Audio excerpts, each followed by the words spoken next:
Welcome back. We're moving on slightly today, and we're looking at converting between top-heavy fractions and mixed numbers.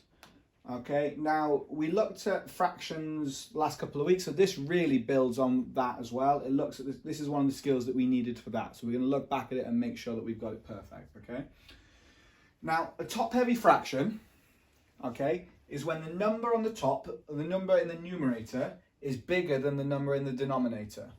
Okay, when the number on the top is bigger than the bottom, the numerator and the denominator, okay, that is the point where we have a top-heavy fraction. Sometimes, okay, we're going to need to simplify it by converting to a mixed number. Now, a mixed number is what we have here, because we have a whole number and we have a fraction. So if you have a whole number and a fraction, okay, it is a mixed number, and if the top number is bigger than the bottom number, it is a top-heavy fraction. So when we convert between a top-heavy fraction and a mixed number, what we do is we look at how many of the bottom number we can get into the top number. And we do that by writing out the times table. So we go 6, 12, 18, 24. Now, we go up in our times tables and we go 6, 12, okay? The next number is 18, which is bigger than the top number that we've got,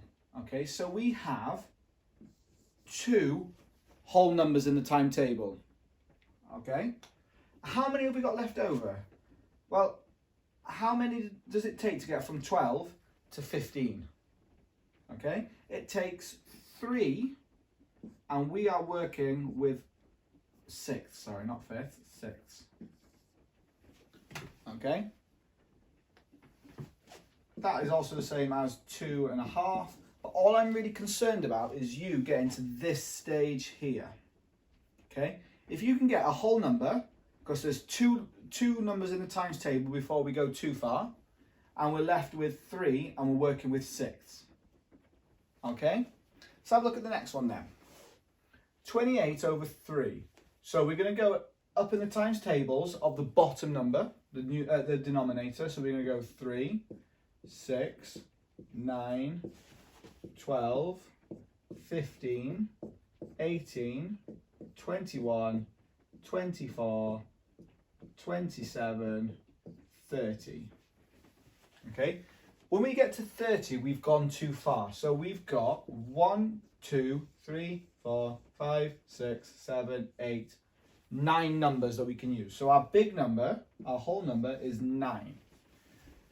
Now we wanted 28, but we could only get to 27. Okay, so we have 1 left over. And what number did we count up in? Okay, we counted up in 3, so we're at 9 1/3. Okay, so that's converting top heavy to mixed numbers. Now we're going to look at mixed numbers to top heavy. Okay, very simple way of working this out. You're going to do your bottom number of the fraction, the denominator, times by the whole number. So we're going to do 5 times by 5. Okay, and that equals 25. Once you've done the denominator times the whole number, you are then going to add on the numerator. So we're going to do 25 plus 1 is 26. Okay, so we haven't quite finished though. Okay, we need to get back to a top-heavy fraction. So we need to put this back in fraction form. So what we end up with is 26 over 5. It's over 5 because that's the number that we started with. Okay, it could be 10, it could be 17, it could be 32. Whatever that bottom number is on the fraction, that's what it should be on your final answer. Okay, so have a look at this last one then. So we're going to do exactly the same thing again. We're going to do 7 times 11, which equals 77, because we're going to do our denominator times the whole number. We're then going to do 77, add our numerator, so add 6, equals 83, okay? And then we're going to put it back over the denominator that we started with, so we end up with 83 over 7, okay? It can be a little bit confusing, this bit, and that's fine, okay? But if you have any questions, you need to let me know. Okay, if you've got any questions, email me and we'll sort something out. There's a worksheet to go along with this as well. So have a go at that and have a good day as well. Okay, guys?